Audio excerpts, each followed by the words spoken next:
Nunca imaginé que todo cambiaría esa mañana gélida mientras hurgaba en la basura detrás del restaurante de don Ricardo, con los dedos entumecidos y el estómago vacío.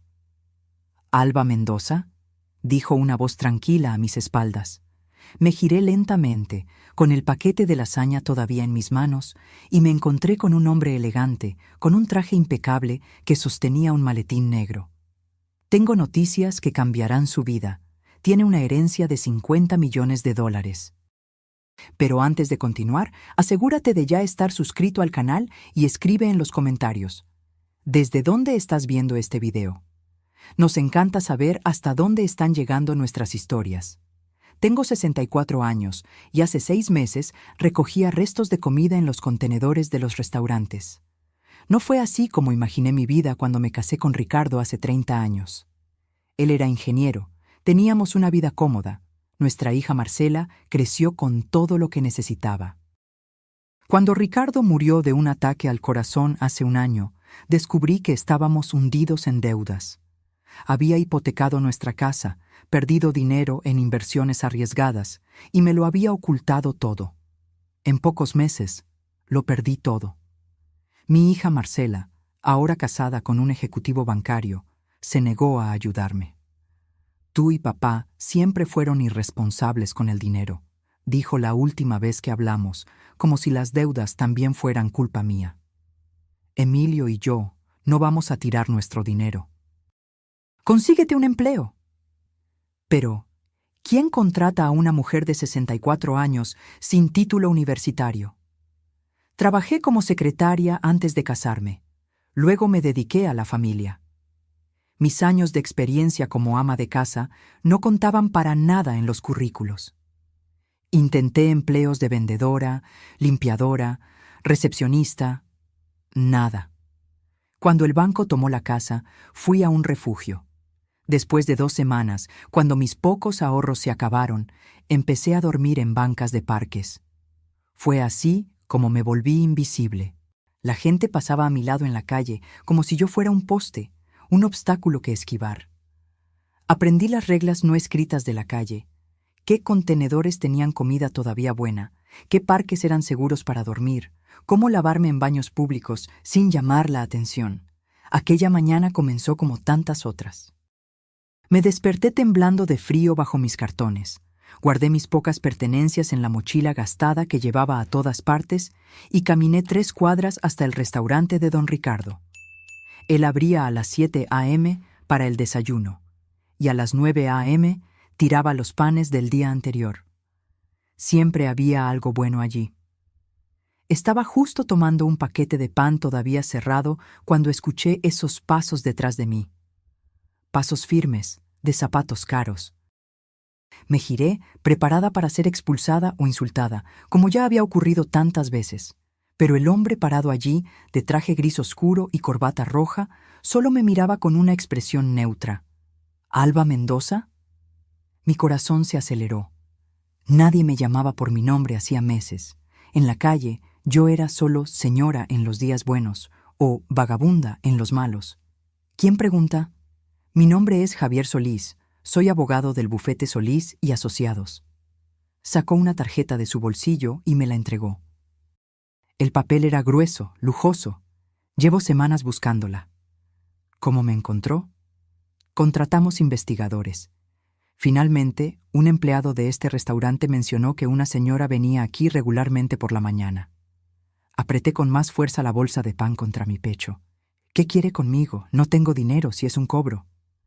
Al contrario, señora Mendoza, estoy aquí para informarle que su hermano, Fernando Mendoza, falleció hace un mes en Lisboa. Fernando, mi hermano mayor.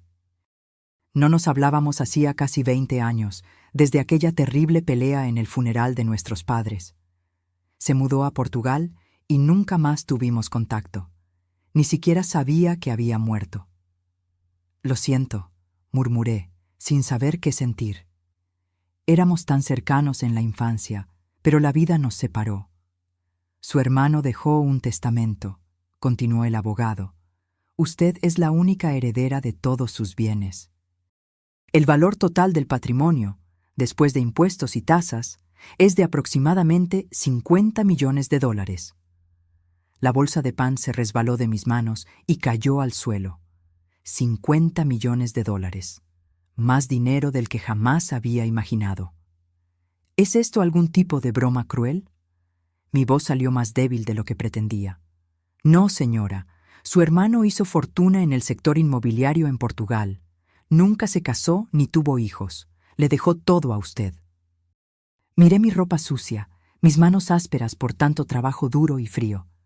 Miré al abogado impecable frente a mí, que no demostraba ninguna señal de desprecio por estar hablando con una indigente. Hay una condición, continuó. Su hermano dejó una carta que usted debe leer en persona en su casa en Lisboa. Tenemos pasajes reservados para esta tarde, si usted puede acompañarme. En ese momento, pensé en mi hija Marcela, que me negó ayuda cuando más la necesité. Pensé en los meses durmiendo en la calle, en las humillaciones diarias, en el abandono, y algo dentro de mí se endureció. ¿Puedo ir así?, pregunté, señalando mi ropa sucia. Proporcioné una habitación de hotel para que usted pueda prepararse adecuadamente. El vuelo sale a las 7 p.m. Mientras caminábamos hacia el coche que lo esperaba, una idea comenzó a formarse en mi mente.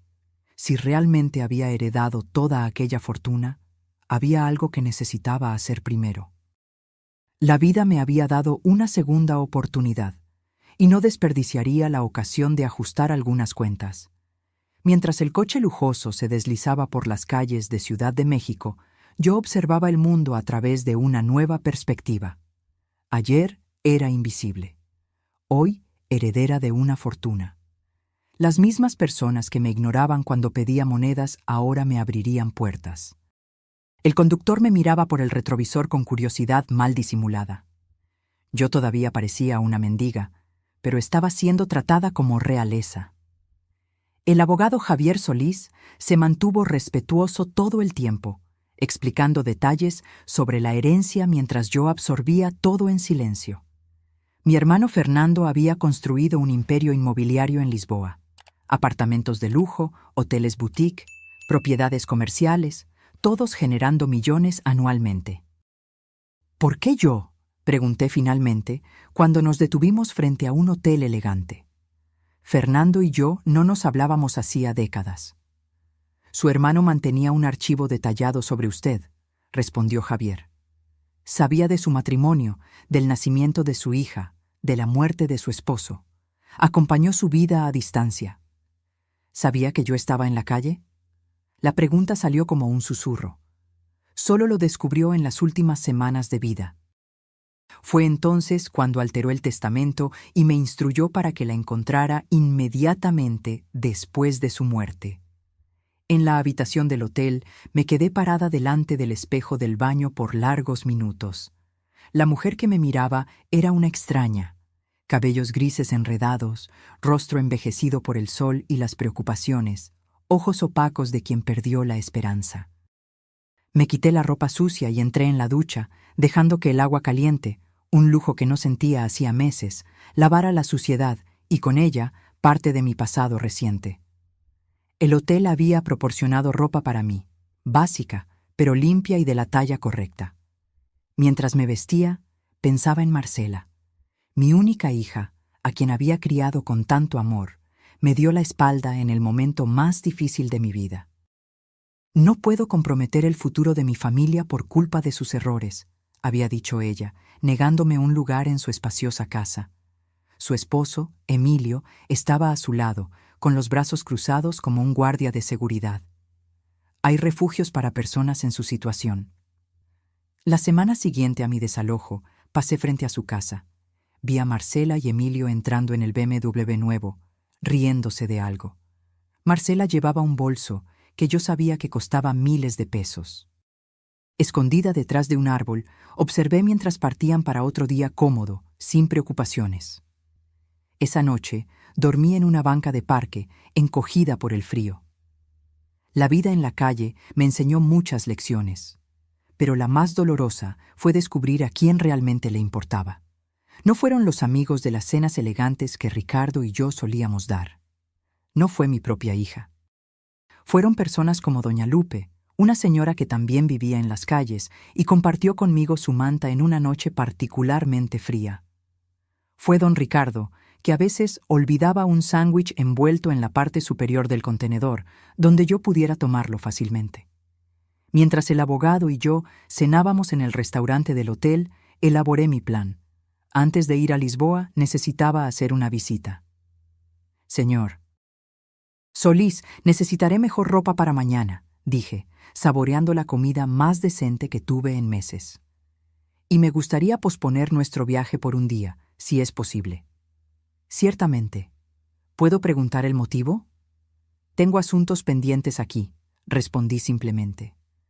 A la mañana siguiente, con ropa nueva y el cabello arreglado por un estilista del hotel, parecía otra persona. El conductor me llevó a la dirección que había memorizado, a pesar de nunca haber estado allí, la oficina donde Emilio Castro, esposo de Marcela, trabajaba como director financiero. Entré en el imponente edificio con confianza renovada. En la recepción anuncié: Alba Mendoza para ver a Emilio Castro. Dígale que soy su suegra. La recepcionista me miró con sorpresa. Claramente Emilio nunca había mencionado una suegra, pero hizo la llamada. Minutos después, Emilio apareció en el lobby, el rostro una máscara de shock cuando me reconoció. ¿Alba? ¿Cómo? Miraba mi ropa nueva, mi cabello arreglado, completamente confundido. Necesitamos hablar, Emilio. Asunto de familia. Me condujo a su oficina, visiblemente incómodo. Me senté delante de su escritorio, observando las fotos enmarcadas. Marcela y él en viajes lujosos, en fiestas elegantes. En una de ellas reconocí el collar que había sido de mi madre, una de las pocas herencias que dejé para Marcela cuando lo perdí todo. Emilio, vine a hacer una propuesta de negocios. ¿Propuesta? Alba, con todo respeto, usted estaba viviendo en las calles hace unas semanas. ¿Qué tipo de propuesta podría tener? Una que involucra $50 millones, respondí tranquilamente, observando el shock y la incredulidad en su rostro, y el futuro de su carrera. A medida que le expliqué sobre la herencia, vi la expresión de Emilio cambiar de incredulidad a un interés ávido. Cuando terminé, ya era otro hombre, servil, casi adulador. Alba, esto es increíble. Debe estar tan feliz. Sabe, Marcela y yo siempre quisimos ayudar, pero nuestra situación financiera era complicada. Ahórrese los detalles, Emilio. Ustedes me dieron la espalda. Ahora, tengo una propuesta. Voy a hacer una inversión significativa en su banco, lo que sin duda impulsará su carrera. A cambio, solo quiero una cosa. Cualquier cosa, respondió, casi salivando de ambición. Una cena en su casa, esta noche, con Marcela, por supuesto, y algunos amigos seleccionados que deben invitar. Le entregué una lista con nombres cuidadosamente elegidos, personas importantes en su círculo social. Claro, no hay problema. Marcela estará encantada de recibirla. Dejé la oficina con la promesa de Emilio de organizar todo. Ni siquiera cuestionó el motivo de la cena. $50 millones tienen el poder de eliminar preguntas inconvenientes. Esa tarde, compré un vestido elegante en una de las tiendas más caras de Ciudad de México. Elegí joyas discretas, pero de calidad indiscutible. Me preparé cuidadosamente, como un general antes de la batalla. La mujer que se miró en el espejo antes de salir ya no era la indigente desesperada, era alguien con poder. Y yo usaría ese poder para enseñar una lección que ninguno de ellos jamás olvidaría. Cuando el conductor se detuvo delante de la casa de Marcela esa noche, respiré hondo y sonreí. La venganza, dicen, es un plato que se come frío, y el mío estaba perfectamente helado. Cuando toqué el timbre de la casa de Marcela y Emilio, mi corazón latía fuerte. No de nerviosismo, sino de anticipación.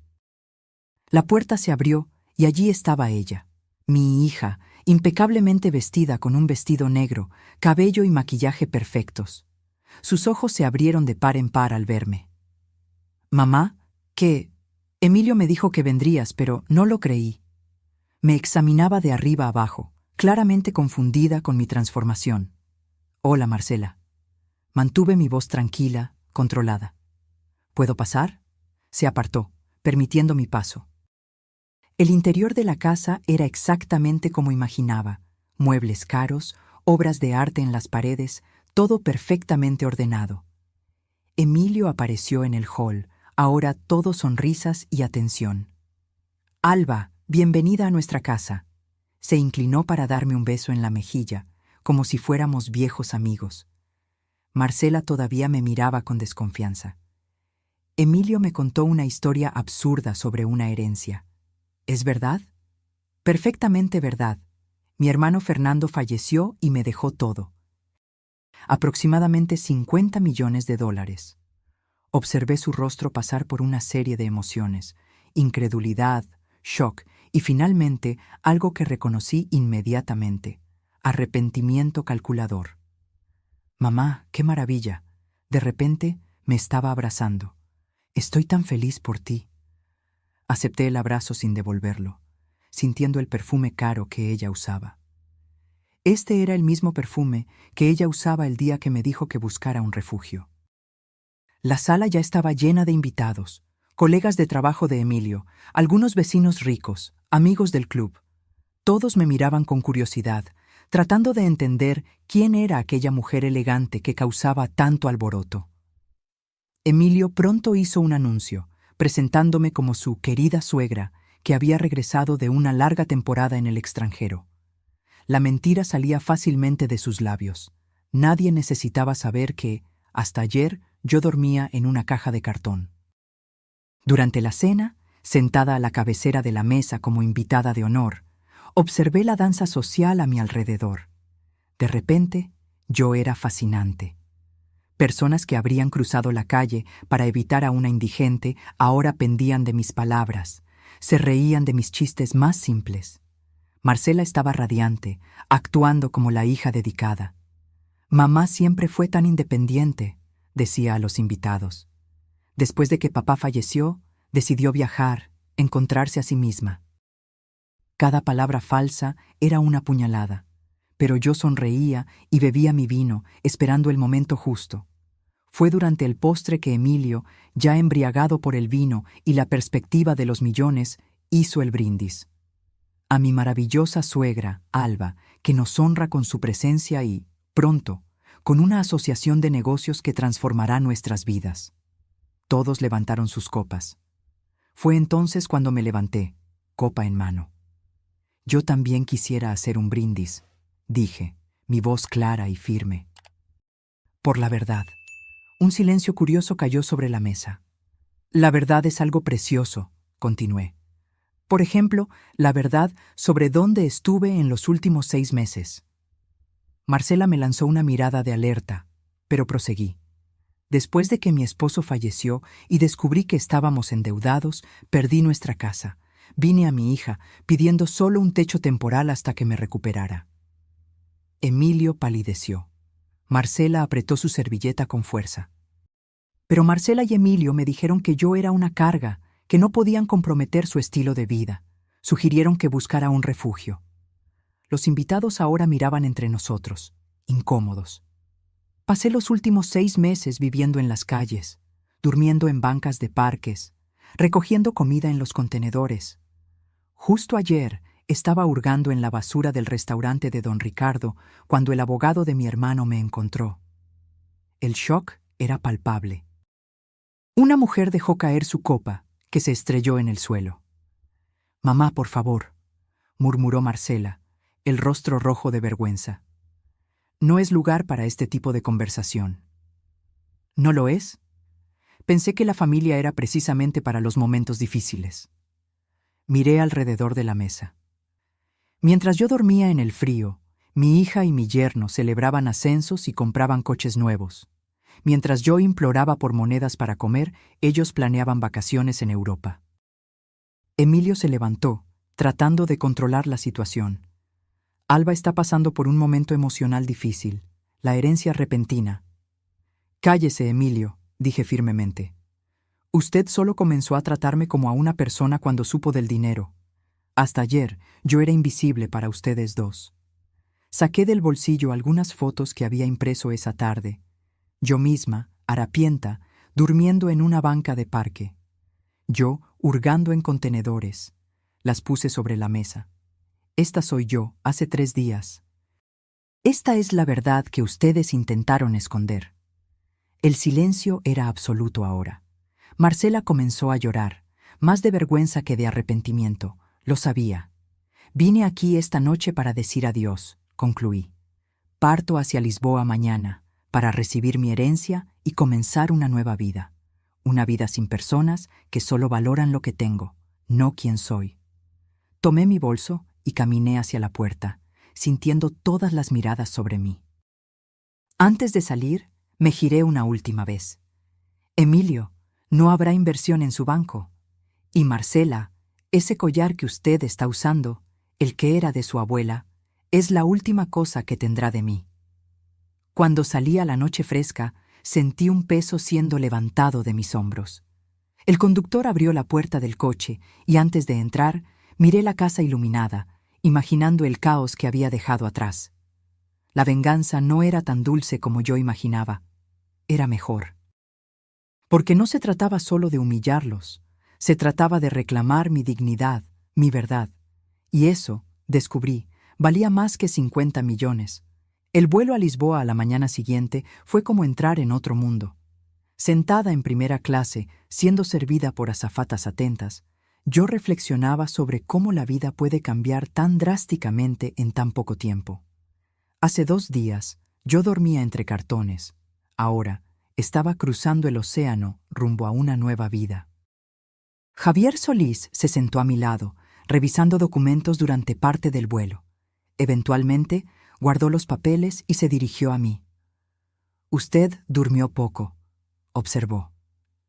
«Tengo mucho en qué pensar», respondí, mirando por la ventana hacia el infinito azul debajo, y muchas preguntas sobre mi hermano.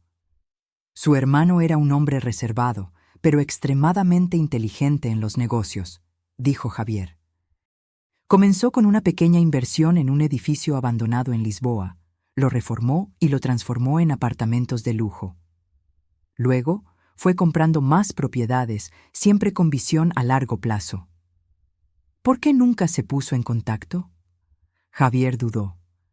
Creo que eso quedará claro cuando usted lea la carta que él dejó. Él tenía sus motivos. La antigua pelea que nos separó parecía tan distante ahora, casi insignificante.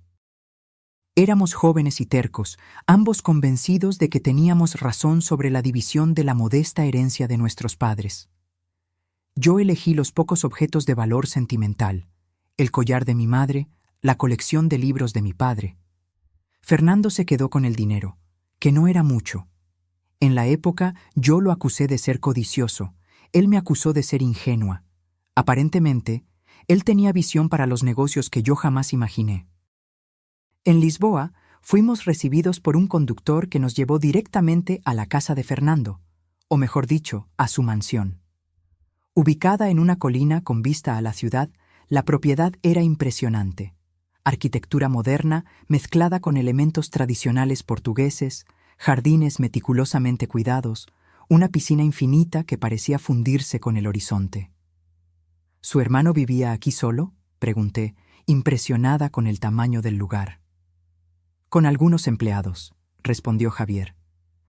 La ama de llaves, la señora Oliveira, se ocupaba de todo. Ella todavía está aquí, por cierto, manteniendo la casa en orden hasta que usted decida qué hacer. La señora Oliveira nos recibió en la puerta. Una mujer robusta de mediana edad con una sonrisa cálida. Hablaba portugués con acento fuerte, pero podíamos comunicarnos razonablemente.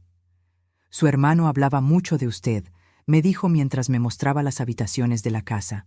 Tenía su foto en la oficina. De hecho, al entrar en la oficina de Fernando, vi mi propia imagen en un marco sobre el escritorio. Una foto antigua, de antes de nuestro desacuerdo. Al lado de ella, una foto de nuestros padres. Era como si él hubiera mantenido a la familia unida, al menos en fotografías. Este es el sobre que su hermano dejó para usted, dijo Javier, entregándome un gran sobre sellado. Él pidió que fuera abierto aquí, en su casa. Tomé el sobre con manos temblorosas y pedí un momento a solas. Cuando todos salieron, me senté en la silla que un día perteneció a mi hermano y abrí el sello.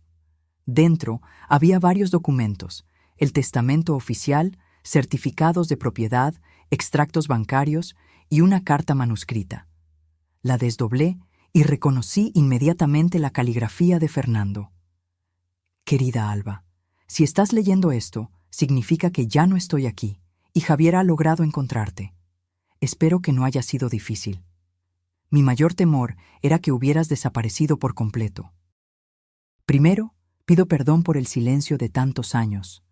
Nuestro desacuerdo fue tonto, como la mayoría de las peleas de hermanos. Demasiado orgullo de ambas partes, supongo. Cuando finalmente superé mi terquedad y decidí buscarte, ya te habías casado y comenzado una nueva vida. No quise interferir. Aún así, me mantuve informado. Contrataba discretamente personas para que me trajeran noticias tuyas. ¿Cómo estabas, si eras feliz? Supe del nacimiento de tu hija, Marcela. Quería conocerla, mi sobrina, pero no sabía cómo reaparecer después de tanto tiempo. Cuando supe de la muerte de Ricardo, y peor aún, de la situación en que quedaste, ya estaba muy enfermo. El cáncer avanzaba rápidamente. Intenté actuar lo más rápido posible, alterando mi testamento, instruyendo a Javier para que te encontrara inmediatamente después de mi muerte. Alba, sé que el dinero no compensa los años perdidos, pero espero que pueda darte el confort y la seguridad que mereces. Construí todo esto solo, sin familia, sin hijos. Siempre pensé, ¿para quién dejaré todo esto? La respuesta siempre fuiste tú, mi única hermana. Una última cosa. Hay una caja fuerte detrás del cuadro en la pared a tu izquierda. La combinación es nuestra fecha de nacimiento. Primero la tuya, luego la mía. Dentro de ella hay algo que te pertenece desde hace mucho tiempo. Con amor, siempre, Fernando. Me levanté, las piernas débiles, y me dirigí al cuadro mencionado. Una pintura de Lisboa al atardecer. Lo removí cuidadosamente, revelando una pequeña caja fuerte. Digité la combinación con dedos temblorosos y la puerta se abrió. Dentro había una pequeña caja de madera tallada que reconocí inmediatamente. Era de nuestro padre, donde él guardaba objetos especiales. Cuando la abrí, no pude contener las lágrimas. Allí estaba el collar de nuestra madre, idéntico al que yo había dado a Marcela, que ahora usaba en fiestas como un trofeo. Fernando había comprado otro, exactamente igual, probablemente a un costo inmenso. Junto al collar, una nota corta: para reemplazar el que le diste a tu hija. Algunas tradiciones de familia deben continuar. Me senté de nuevo, sosteniendo el collar contra mi pecho, sintiendo el peso de la historia de mi familia, del amor que persistió a pesar de la distancia y el silencio. De repente, la venganza de la noche anterior parecía pequeña, casi insignificante. En ese momento entendí que había recibido mucho más que una fortuna. Había recibido una segunda oportunidad, no solo de vivir cómodamente, sino de vivir con propósito. Fernando me había observado durante años, de lejos, sin poder ayudar directamente. Ahora yo tenía la oportunidad de hacer lo que él no pudo, usar esa riqueza para marcar la diferencia. Cuando Javier regresó a la oficina, me encontró con los ojos rojos, pero con una sonrisa serena. Señor Solís, necesito su ayuda para hacer algunas alteraciones a mi nuevo estatus financiero, dije, secando las lágrimas. Quiero crear una fundación. ¿Una fundación, señora Mendoza? Sí. Para ayudar a personas en situación de calle. Personas como yo era hace solo 3 días. Quiero que se llame Fundación Fernando Mendoza. Javier sonrió y asintió. Será un honor ayudarla con eso. Esa noche cené en la terraza con vista a Lisboa, rodeada por la riqueza que mi hermano había creado. Pero mis pensamientos estaban con las personas que había dejado atrás, no Marcela o Emilio, sino doña Lupe, don Ricardo, todos aquellos que habían mostrado bondad cuando yo no tenía nada que ofrecer a cambio. Mi vida había cambiado completamente en 72 horas, de mendiga a millonaria. Pero la verdadera transformación no era externa, era interna. Yo ahora tenía no solo los medios, sino también la motivación para marcar la diferencia. La carta de Fernando, el collar de nuestra madre, el legado de nuestra familia, todo apuntaba a un nuevo camino. Un camino no de venganza, sino de redención. No de acumulación, sino de generosidad. Mirando las luces de Lisboa, hice una promesa silenciosa a mi hermano. Su legado viviría no solo en edificios y cuentas bancarias, sino en vidas transformadas, comenzando por la mía. Los primeros meses en Lisboa fueron un torbellino de adaptación. Había tanto que aprender sobre el imperio que Fernando había construido, propiedades esparcidas por la ciudad, contratos de arrendamiento, inversiones en varios sectores. Javier Solís fue inestimable, guiándome pacientemente por reuniones con gerentes, abogados y contadores. Su hermano era extremadamente organizado, explicó Javier durante una de esas reuniones. Cada propiedad tiene su propio equipo de gestión, cada inversión es cuidadosamente monitoreada. Poco a poco, fui entendiendo el legado de Fernando. No era solo una fortuna, era un testimonio de trabajo arduo, visión a largo plazo e integridad. Todas las personas que trabajaron para él hablaban con respeto. Muchos mencionaron cómo se preocupaba por sus empleados, cómo pagaba salarios justos y se interesaba por sus familias. Su hermano no era solo un hombre de negocios, dijo la señora Oliveira un día mientras me servía té en el jardín. Era un hombre bueno. Cuando mi esposo se enfermó, él pagó por todos los tratamientos, nunca pidió nada a cambio. Esas historias fueron moldeando mi visión sobre cómo administrar mi nueva fortuna. Fernando había creado riqueza, pero también había cuidado de las personas a su alrededor. Era un ejemplo que yo pretendía seguir. Mientras aprendía sobre los negocios, también trabajaba en la creación de la Fundación Fernando Mendoza. Quería que fuera más que solo distribución de dinero. Quería crear un sistema que realmente ayudara a personas en situación de calle a reconstruir sus vidas. Necesitamos ofrecer no solo refugio, expliqué a Javier y al equipo que estaba formando, sino también dignidad, propósito, herramientas para que puedan levantarse. Estudié modelos de programas exitosos en varias partes del mundo. Recordé mis propias necesidades cuando estaba en la calle. No era solo comida o un techo, sino también respeto, oportunidades, alguien que realmente se preocupara. 3 meses después de mi llegada a Lisboa, recibí un correo electrónico de Emilio. El mensaje era largo, lleno de disculpas ensayadas e intentos transparentes de reconciliación. Entre las líneas, su verdadero motivo era claro. Después de mi revelación en la cena, varios invitados influyentes se habían alejado de él y de Marcela. Su reputación estaba manchada. Además, había sido descartado para un ascenso en el banco. «Somos familia», escribía. «Deberíamos superar nuestras diferencias. Marcela te extraña mucho». Borré el correo electrónico sin responder. 2 semanas después, fue el turno de Marcela. Su mensaje tenía un tono diferente. Había algo que parecía arrepentimiento genuino, aunque mezclado con autodefensa. «Mamá, sé que te decepcioné profundamente. En ese momento, realmente creí que estaba haciendo lo correcto para mi familia. Emilio acababa de hacer una gran inversión en la casa, estábamos con las finanzas ajustadas. Pero eso no lo justifica. Deberíamos haberte ayudado, lo siento mucho». Me quedé mirando esas palabras por mucho tiempo, sentimientos conflictivos luchando dentro de mí. Parte de mí quería perdonar. Después de todo, Marcela era mi única hija. Otra parte recordaba aquellas noches de frío en las calles, las humillaciones diarias, cómo ella me había dado la espalda cuando más la necesitaba. No respondí inmediatamente. En su lugar, continué mi trabajo en la fundación. Comenzamos con un proyecto piloto en Lisboa, un centro que ofrecía no solo comidas y refugio temporal, sino también asistencia médica, orientación psicológica, capacitación profesional y ayuda para encontrar vivienda permanente. 6 meses después de mi llegada, inauguramos el primer centro Fernando Mendoza para recomesos. Invité a autoridades locales, periodistas y, claro, varias personas en situación de calle. La mezcla de invitados causó cierta incomodidad entre los más adinerados, pero ese era exactamente el punto: mostrar que todos merecían el mismo respeto, independientemente de su situación financiera. Durante mi discurso de inauguración, compartí mi propia historia.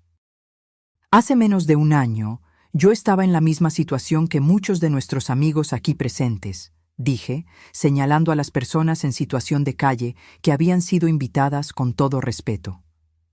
Dormía en bancas de parque, recogía comida en la basura, era invisible para la mayoría de las personas. Una situación que puede ocurrirle a cualquiera, muchas veces por circunstancias más allá de nuestro control. Necesitamos dejar de juzgar y empezar a ayudar. La repercusión fue mayor de lo que esperaba. La historia de la mendiga millonaria, como fui apodada por la prensa, corrió por el mundo.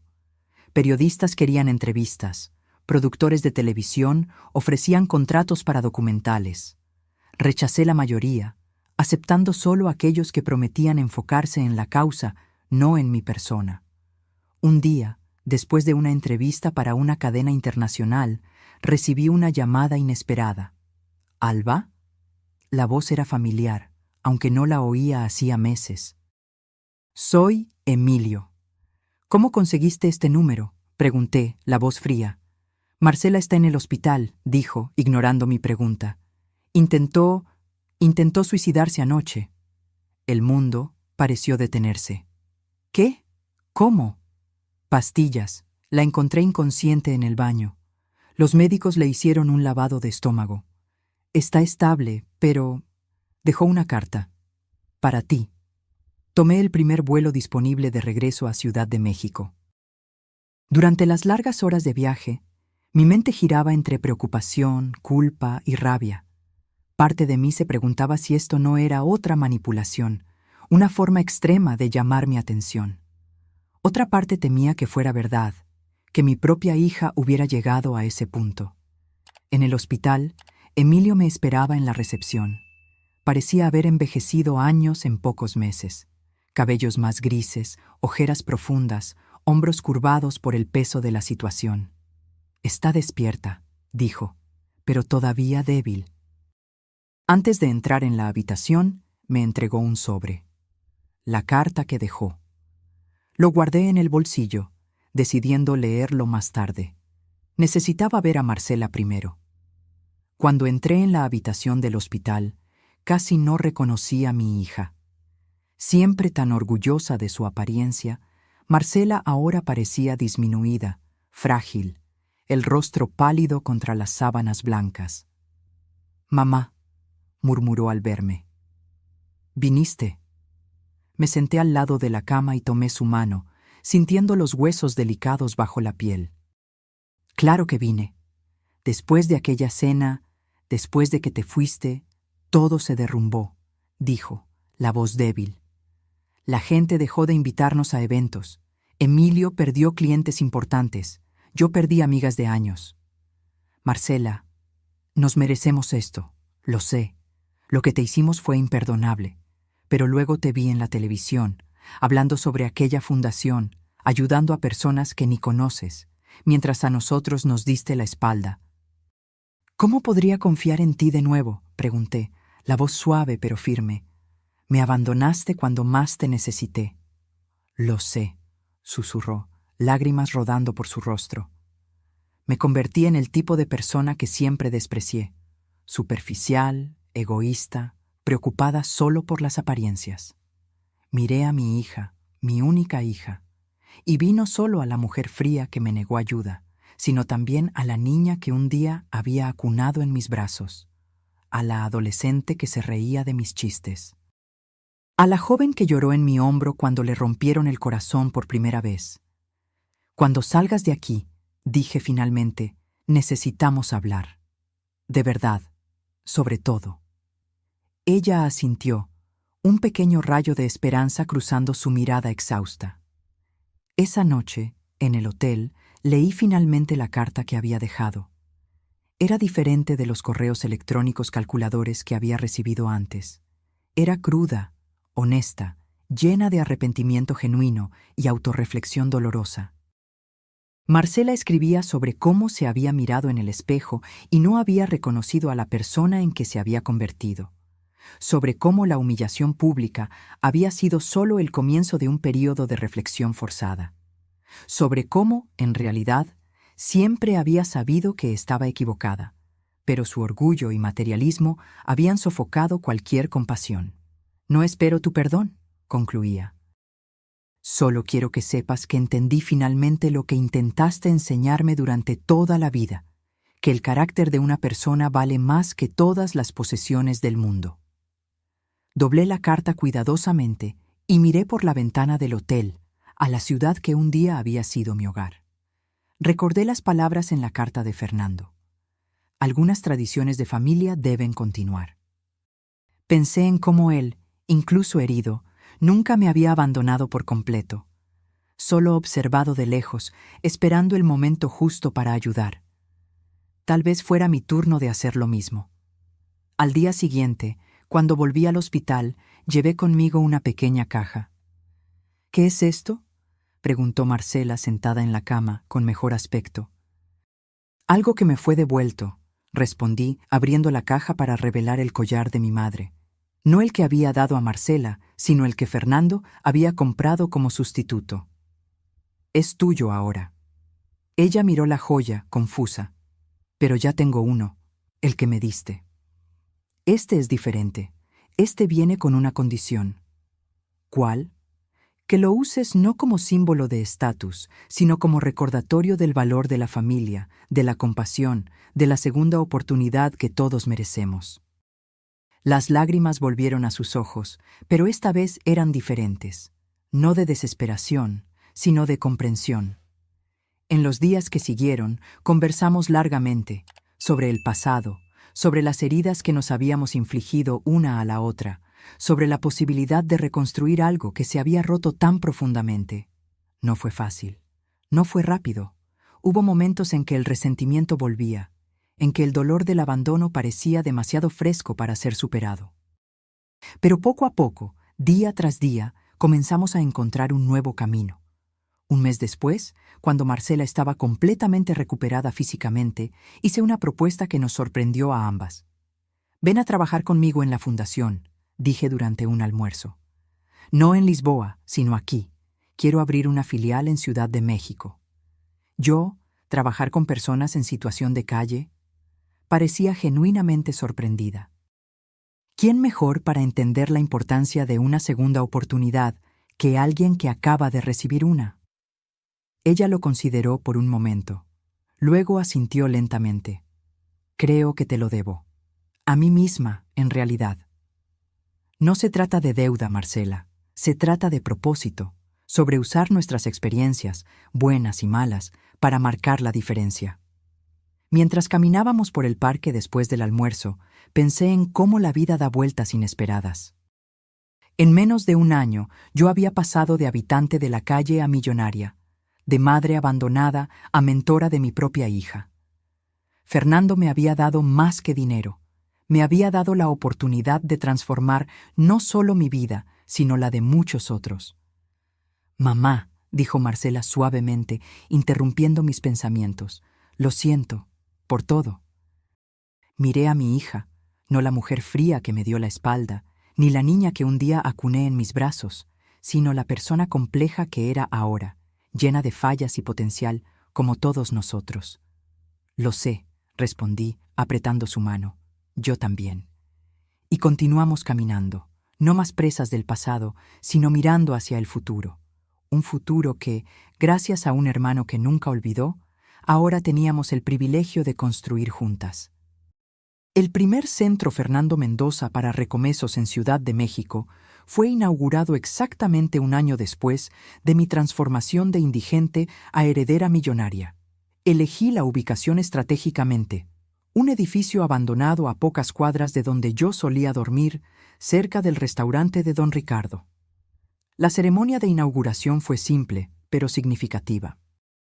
Entre los invitados, políticos locales, empresarios, periodistas y, lo más importante, personas en situación de calle que serían los primeros beneficiados. Este centro no es solo un lugar para comidas o refugio temporal, expliqué durante mi discurso. Es un espacio de dignidad, de posibilidades, de recomesos verdaderos.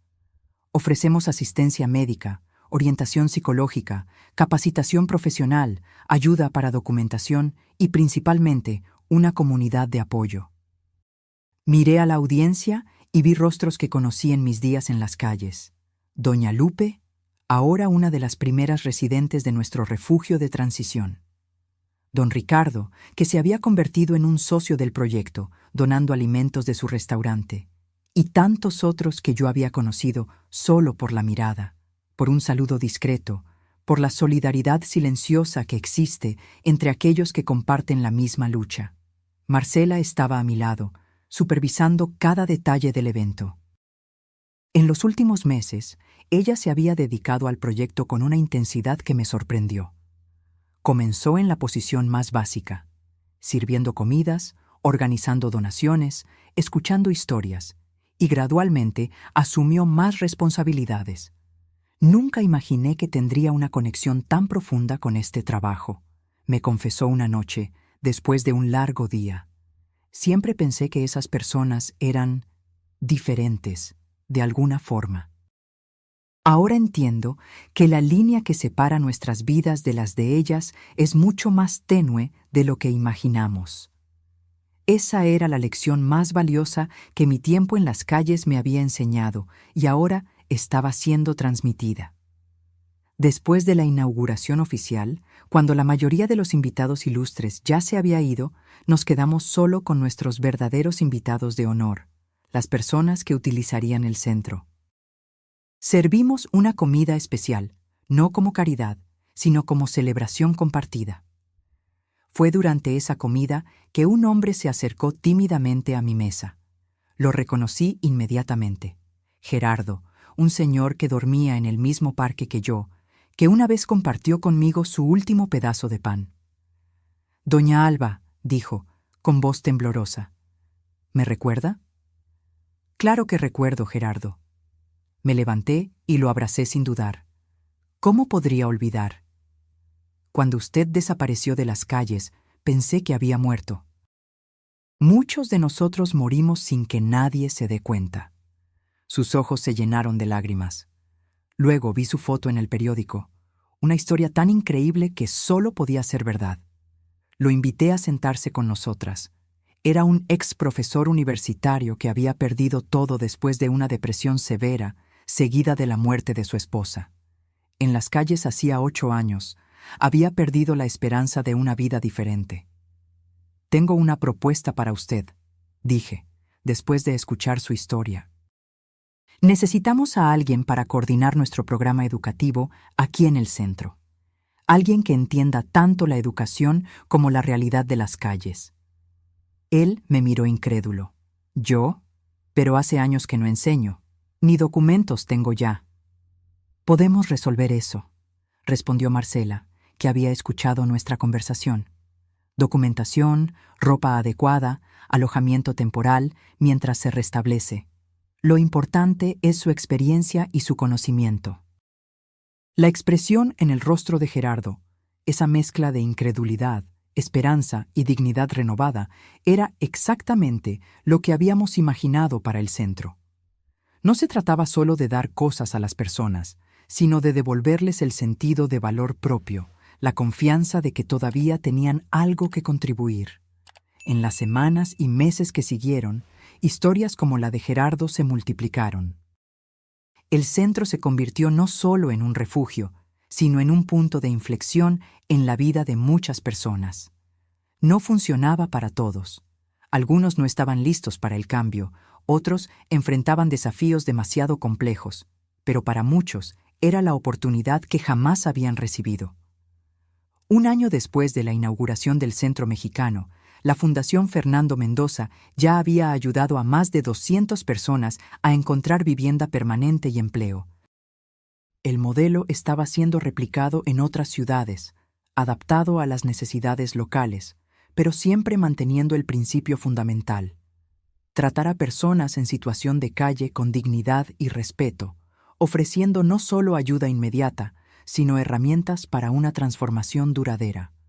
En cuanto a Marcela, nuestra relación continuó reconstruyéndose, ladrillo a ladrillo. No era perfecta. Había momentos de tensión, recuerdos dolorosos, dudas sobre la sinceridad del cambio, pero estaba evolucionando. Emilio, por otro lado, terminó saliendo de escena.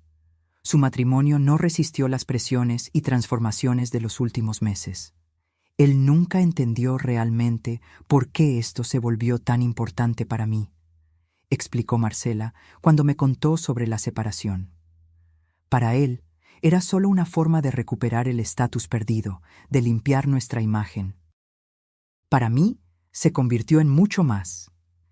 En una tarde tranquila, mientras revisábamos informes de progreso en la oficina del centro, Marcela me hizo una pregunta que había estado guardando durante mucho tiempo. «Mamá, ¿me perdonaste de verdad? ¿O solo me estás tolerando por causa del trabajo?» Detuve lo que estaba haciendo y miré a mi hija. Ya no la chica mimada que un día me había dado la espalda, sino una mujer que estaba genuinamente intentando redimirse, aprender, crecer. «El perdón no es algo que ocurre de una vez», respondí después de un momento. «Es un proceso. Hay días en que recuerdo el frío en las calles, el hambre, la soledad, y sí, siento rabia porque no me ayudaste. Pero también veo en quién te estás convirtiendo ahora, el bien que estás haciendo, y eso importa. ¿Crees que un día podrás olvidar completamente?» No se trata de olvidar, Marcela. Se trata de no dejar que el pasado defina nuestro futuro. De usar incluso las experiencias más dolorosas como herramientas para construir algo mejor. Ella sonrió levemente, comprendiendo. Como lo hizo el tío Fernando contigo. Exactamente. Esa noche, sola en mi nuevo apartamento, cómodo, pero a propósito modesto considerando mi fortuna, miré la foto de mi hermano que mantenía sobre el escritorio, la misma foto que él tenía de mí en su casa en Lisboa. «Tenías razón, Fernando», dije en voz alta, como si él pudiera oírme. La verdadera riqueza no está en las cuentas bancarias o en las propiedades. Está en usar lo que tenemos para marcar la diferencia. Tomé el collar de nuestra madre, el original que mantuve conmigo, y lo sostuve contra la luz. Brillaba suavemente, llevando consigo tantas historias, tantas generaciones de amor, pérdida, redención. En menos de 2 años, mi vida había dado un giro completo, de las calles a una mansión, de la soledad a un propósito, del abandono a un legado. El viaje no había terminado, claro. Había mucho más trabajo por hacer, más vidas que tocar, más lecciones que aprender. Pero cuando pienso en aquella mañana gélida detrás del restaurante de don Ricardo, cuando un abogado elegante apareció como un ángel improbable para anunciar mi herencia, no puedo dejar de maravillarme con los caminos impredecibles de la vida. No fue solo el dinero lo que cambió todo, fue lo que elegí hacer con él. Fue la decisión de transformar una historia de abandono y venganza en una narrativa de compasión y renovación. Y esa, me di cuenta, era la verdadera herencia de mi hermano. No los millones en propiedades e inversiones, sino la oportunidad de marcar la diferencia, de dar continuidad a una cadena de bondad que había comenzado hace mucho tiempo y que, con suerte, continuaría mucho más allá de mi tiempo.